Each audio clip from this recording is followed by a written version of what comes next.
सकाल बेला पूजा पाठ सारा बाद इटा संध्या बेले बेलबुड़ा निके फिर भोग लगा होता। भोग रे लागसी दाल भरिकिना पूड़ी खीरी आ जिते फ्रुट्स थीसी आ भोगटा लागसी केला पतर रे। तापर यहाँ दे दुआ किना बने बुना करी भोग लगे धूप दीप देकिना यहाँ पूजा पाठ करा जाइतिला। पूजा पाठ करला बाद फिर समस्ते आमे मुड़िया मुड़ी मारिथिलु। तापर फिर सकाल बेले जेंता सिंदूर लगेइथिलु हेंता फिर एछन समस्ते सिंदूर लगा लुगी हेइथिलु। घरर पूजा ती इटा जरूरी है।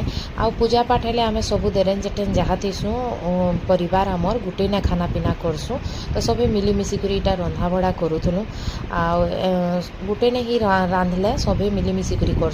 आ एज यूजुअल मी मोर फेवरेट काम पूड़ी छानबार का ड्यूटीटा प्राय मोर ही थिसी। तो एंता करी करी लास्ट रे आमे समस्ते प्रसाद खाई खुआ किना दिनटा कटालु। भगवान पूजार समस्तंकु आशीर्वाद दो।